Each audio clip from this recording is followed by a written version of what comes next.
My name is Catherine.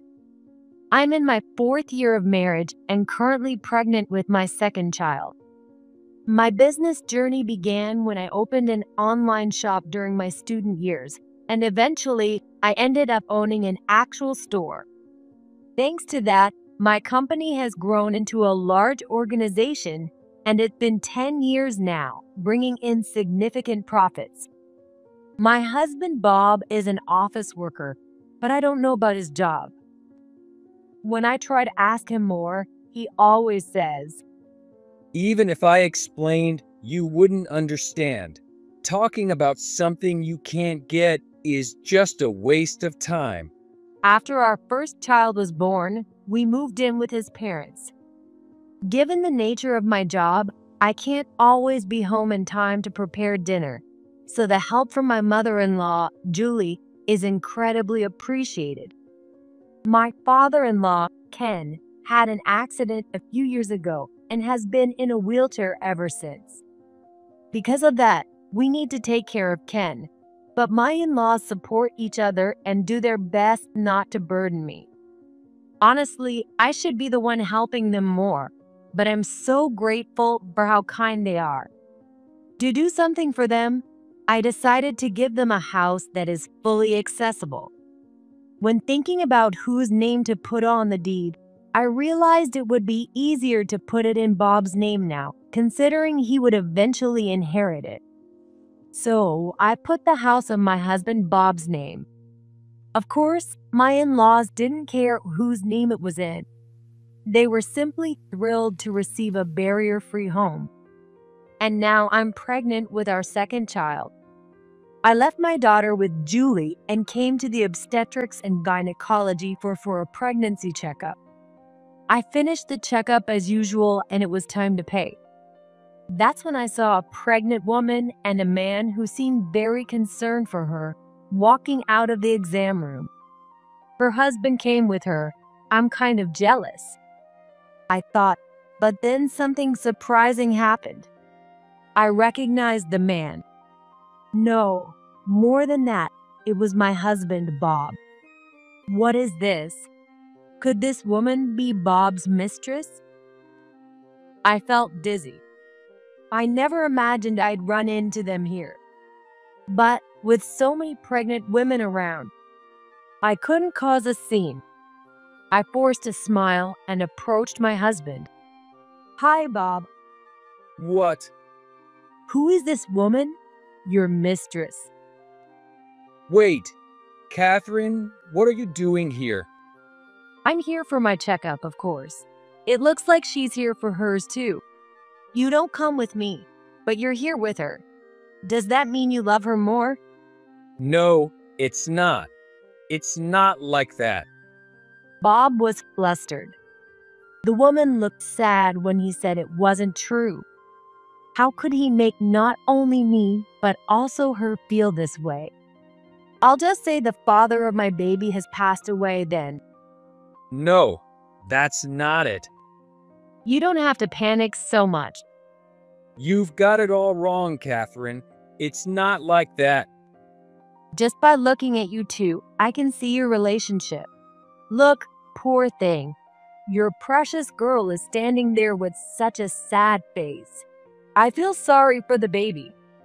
What could possibly be not like that? It's clear as day they're having an affair. It's okay.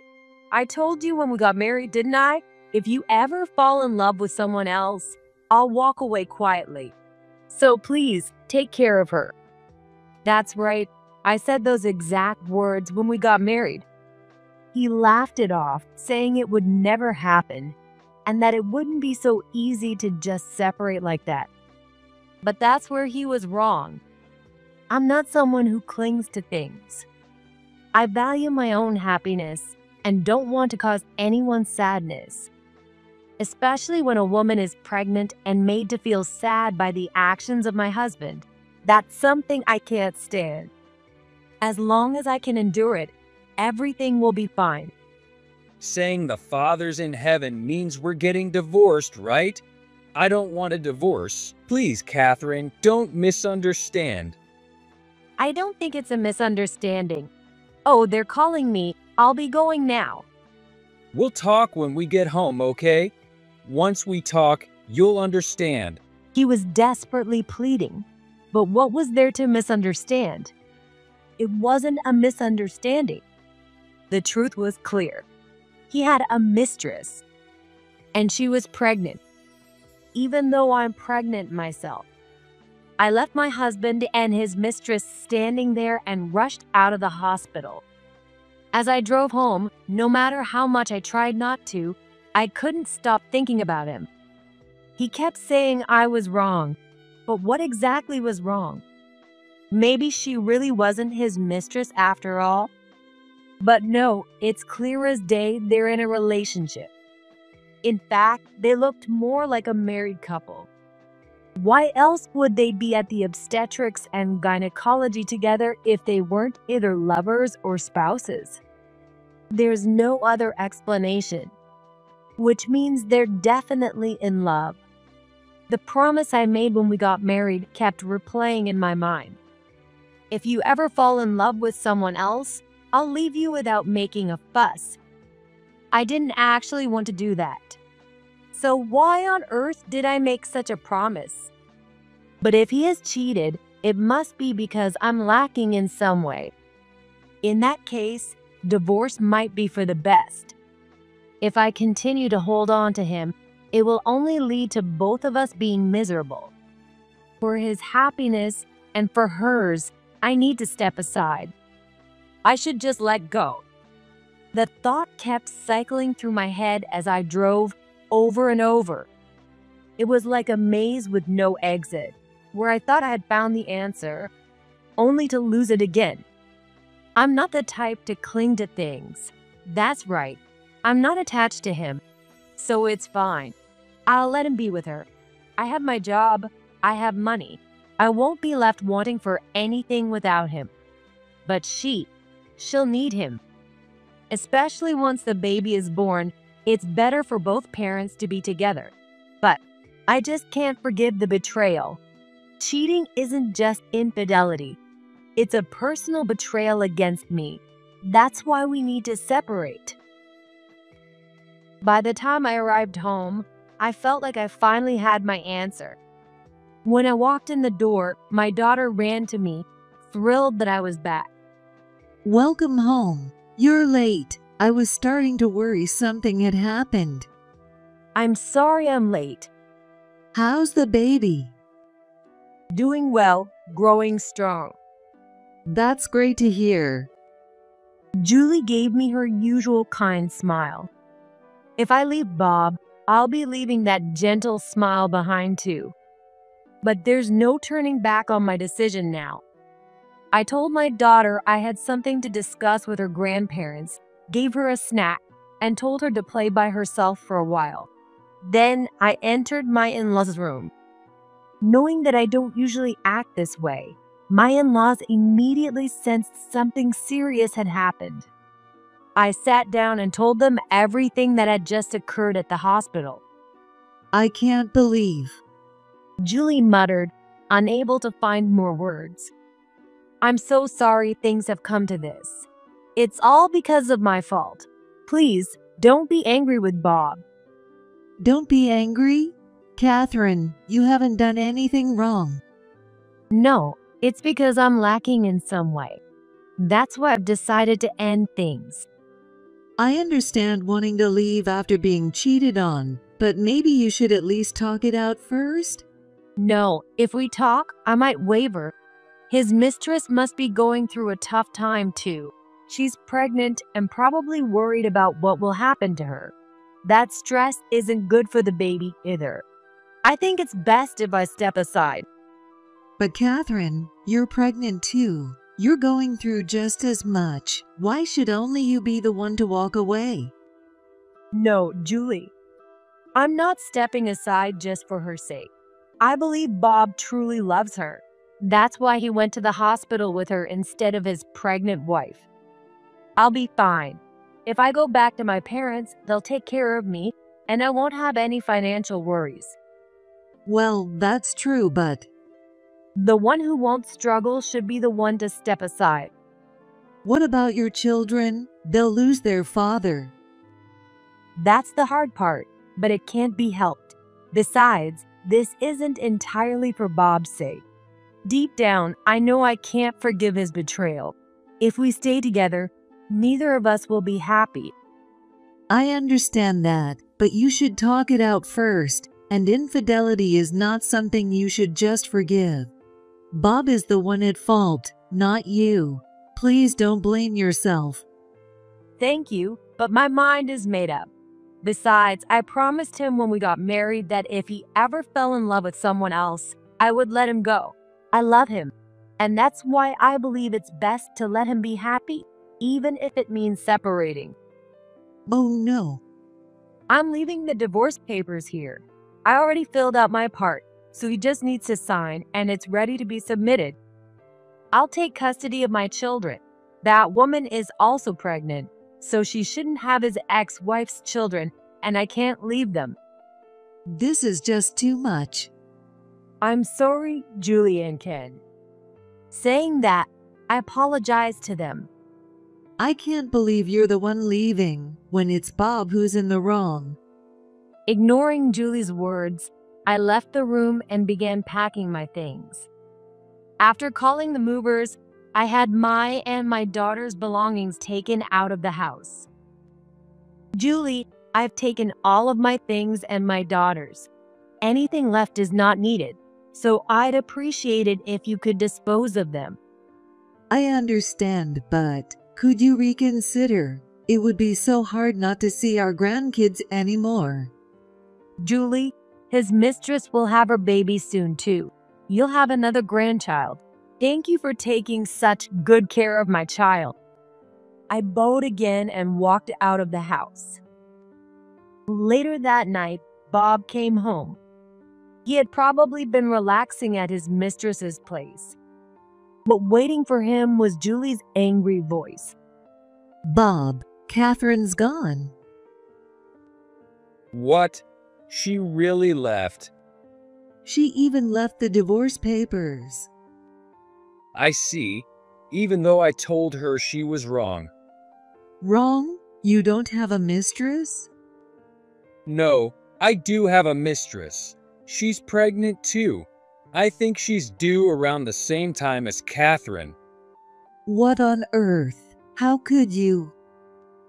Well, it just happened.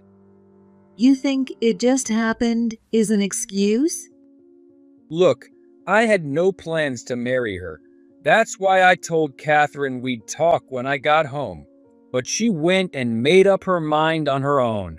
She's so impatient. You got someone pregnant and you don't plan to marry her? What does that mean? Stop yelling. Just because she's pregnant doesn't mean I have to marry her. I told her I'm already married. The worst case scenario is I acknowledge the child, and that's it. You think just acknowledging the child is enough? Of course.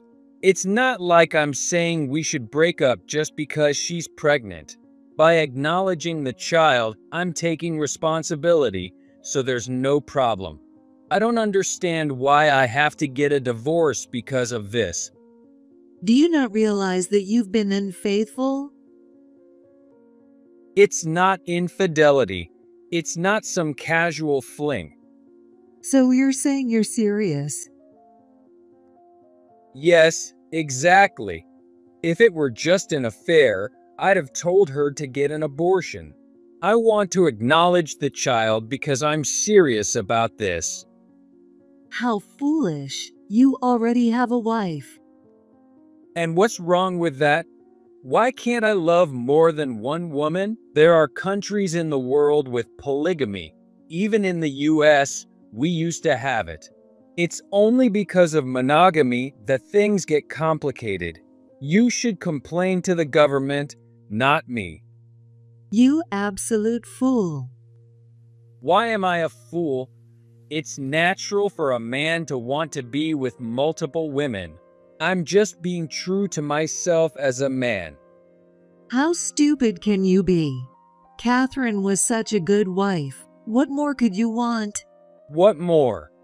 I didn't want anything else. I thought she was more than I deserved. That's why we had a second child. If I had a problem with her, I wouldn't have had another kid. If you had no complaints, then why? Mom, that's a circular question. But anyway, without Catherine here, you'll be the one struggling since there won't be any woman around. Even if she was busy, Catherine still took care of the house, right? Yes, she did. Even when I had to make dinner because she was swamped with overtime, she'd thank me and say how much she appreciated it. And the next day, she'd bring me cake or donuts, something I like, to show her gratitude. She was a great wife. It's a shame. A shame? It's a huge loss. Well, she's gone now, so it is what it is. Since we need a woman around, living with my new girlfriend will solve the problem. That's not going to solve anything. His parents tried to tell him that it wasn't that simple, but Bob wouldn't listen. His girlfriend, Michelle, who had now moved in, claimed she couldn't help because of her pregnancy. I'm so tired. Hey, Bob, you take care of the house stuff. And if you can't, ask Julie to do it. Yeah, sure. What are you talking about? Catherine still managed to cook meals even when her belly was huge. Huh? People are different. Not everyone has no morning sickness or feels the same way. I'm carrying Bob's baby, which makes me an important woman. Why should I have to do housework when I'm feeling so bad? Yeah, you're right. Mom, just hang in there until the baby's born. I still have to take care of your dad, and now you're telling me to handle the housework too. Just because you're older doesn't mean you shouldn't be doing anything. As long as you can move, you should. What kind of woman are you? Don't you realize that not moving can make childbirth harder for you? I'll be fine. I'm planning on having an epidural, so no worries there. Well, I feel sick again. Bob, I'm craving something sweet. Go get me something. Michelle used Bob as she pleased, sending him out to buy whatever she wanted to eat. Meanwhile, she didn't lift a finger to do anything herself. Julie, having been told by Bob to bear with it until the baby arrived, decided to stop complaining. Even though she had Ken to care for, she started preparing 3 meals a day. But as the fatigue built up, Julie finally asked Bob to do something. She's pregnant, so it can't be helped. Pregnant or not, that's not a catch-all excuse. Don't you think I'm getting tired too? I never had to prepare 3 meals a day before. You're a housewife, aren't you? That's not a big deal. You've got to be kidding. Michelle doesn't even eat the meals I make if she doesn't like them. She says it's not what she wants and goes out for fast food instead. You're not the one paying for it, so why is that a problem? It's not about the money. Like I said before, it's only until the baby's born. Once the baby arrives, Michelle will change. Back when we were dating, her house was always clean, and she made me meals when I visited. She's really a responsible woman. That's how he brushed off the situation. But even after the baby was born, nothing changed. Hey, Michelle, at least clean up around here. You're a mom now. Yeah, I'm the amazing wife who gave birth to your grandchild. With the baby needing so much attention, you could at least handle the cleaning. What kind of mom doesn't clean? A newborn doesn't care who cleans the house. I'm the one changing diapers and feeding the baby, so that's enough. If you're going to say that, then at least take care of the crying baby. Huh? Why don't you take care of it yourself? Look, I gave birth to that baby for you. It was incredibly painful, you know. So why do you keep nagging me about cooking and cleaning? I gave birth and let you hold the baby. You should be thanking me. With that, she handed the baby over and went out to enjoy herself. It was too much for Julie, so she came to me for advice. The house that Catherine gifted us is wonderful, but I've reached my limit. I'm thinking of moving into a retirement home. Is it really that bad? Bad doesn't even begin to describe it. I don't know what Bob was thinking, choosing a woman like that. Well, I could introduce you to a home that my friend runs. It's brand new and very nice. That would be great, but isn't it expensive? What's your budget? We have Ken's retirement money and some savings, but Unfortunately, the amount Julie mentioned wasn't enough for most homes. But I couldn't just ignore Julie, who was doing everything she could for Ken. Yes, that amount will be fine. Just keep in mind there will also be monthly payments, so please consider that. don't worry, I can still work. Up until now, I couldn't work because taking care of Ken took up so much time, but in the home, they'll handle his care right. So I'm planning to start working again. What kind of work do you have in mind? Believe it or not, I used to work at an accounting firm. So I'm thinking about doing bookkeeping or accounting management work from home. All I need is a computer. That's amazing. I know a business owner who's looking for someone to handle their accounting. I'll introduce you. He's a great guy. Oh my, you'd go that far for me? I feel bad accepting all your help. Not at all. It's the least I can do. In the end, my in-laws moved into the retirement home, and I decided to cover the shortfall in their expenses. Of course, I didn't tell Julie or Ken about this. It was my way of thanking them for everything they'd done for me as their daughter-in-law. Once the home arrangements were settled, my in-laws quickly moved in, despite Bob's attempts to stop them. Now, the only ones left in that house were Bob and his foolish girlfriend. If Bob had treated my in-laws better, I wouldn't have even considered revenge. But things had changed. I decided to stop doing all the things I'd silently been doing for Bob and let everything take its course. About a month and a half later, I got a call from Bob. Hey, what's this about a loan? Oh, Bob, long time no see? Yeah, it's been a while. So, what's this loan thing? A loan is when you borrow money from a financial institution and pay it back in installments. I know that much. Then don't ask. I'm busy, you know. That's not what I mean. The bank is telling me I have to pay. They said it's $3,000 a month. What's going on? Whoa, that's the mortgage for the house. Why is there a mortgage? Because we bought the houses. But you bought the house, so you should be paying for it, right? You and your wife are the ones living there now. But it's not even in my name. Actually, it is. That means it's your asset. So, of course, you have to pay. But I thought we bought it in cash. No way. I wouldn't spend that much cash on something like that. But you never mentioned there was a loan before. Of course not. I won't do anything which your parents would worry about. So, you were paying it all this time?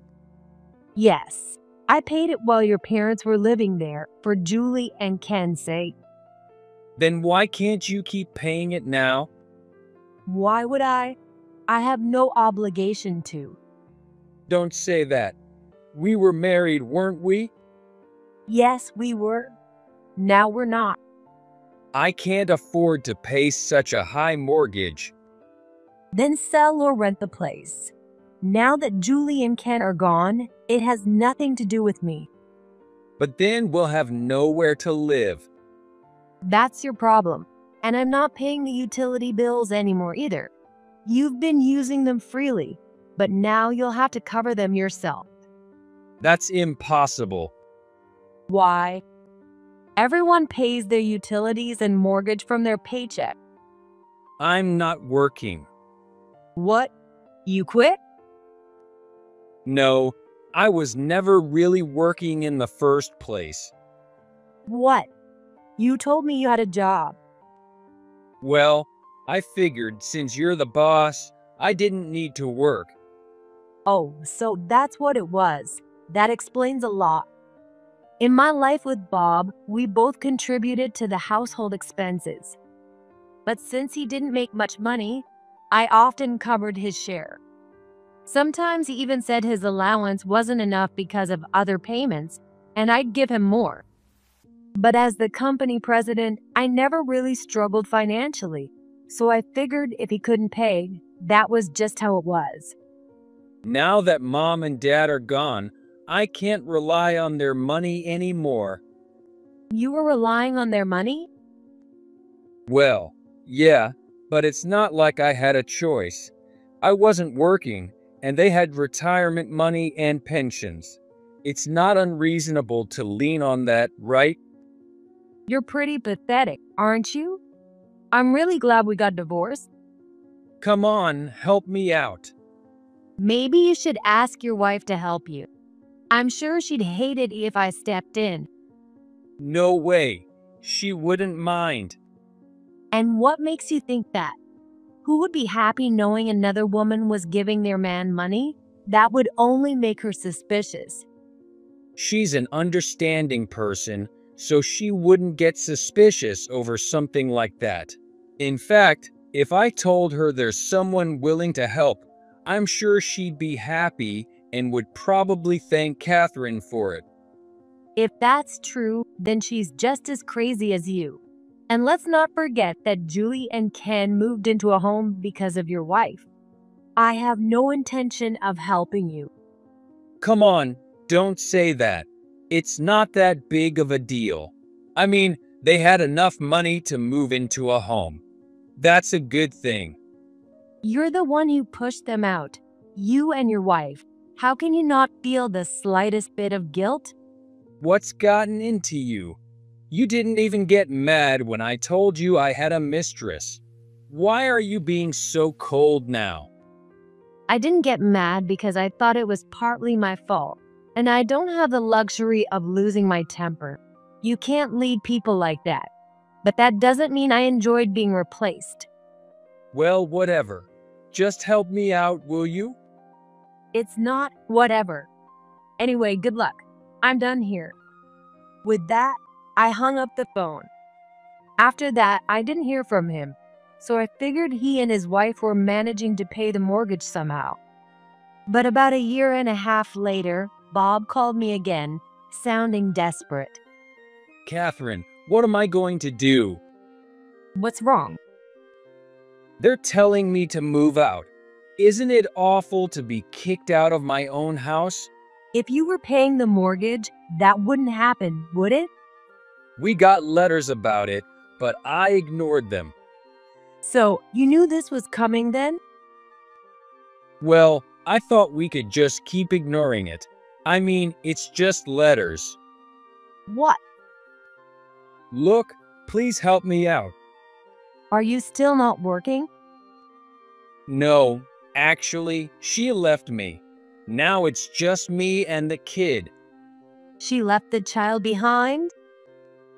Yeah, she said she couldn't stand living in poverty like this anymore. What a terrible thing to do. Apparently, she found a guy who's more well off, but she said the kid would just get in the way, so she left him behind. If things stay like this, the kid's going to suffer. So, please help me out. I see. That's unfortunate, but it's not something you should be asking your ex-wife for help with. There are plenty of single fathers out there who manage just fine with a job. You should do the same. Frustrated by how pathetic he sounded, I hung up the phone. Of course, if it were true, the child would be in a tough spot. So I immediately asked my staff to investigate the situation, only to find out it was all a lie. Apparently, right after I hung up, there was a woman with him. How did it go? She wouldn't help. You really are useless. She's loaded. You should have put more effort into begging her. It's impossible. We didn't exactly part on good terms. She's too smart to fall for it. Are you saying I'm not smart? No, that's not what I meant. That's it. I can't live with a man who can't provide. This was your last chance, but I'm done. With those words, Michelle took their child and left. When I heard the news, I knew I had made the right decision to leave Bob. After that, the house was put up for auction, and Bob was evicted. Homeless, Bob turned to his parents and went to the retirement home. However, with Julie and Ken working so hard to pay for their stay, there was no way they could support Bob. Naturally, they refused. Desperate, Bob reached out to me again. Listen, I'm really all alone now. I've got nowhere to work, nowhere to live. If this keeps up, I'll be left to die in the streets. You're the CEO, and surely you can take care of me, right? Bob's pathetic plea made me decide to offer him a solution. There's a live-in job available. The company will cover the utility bills.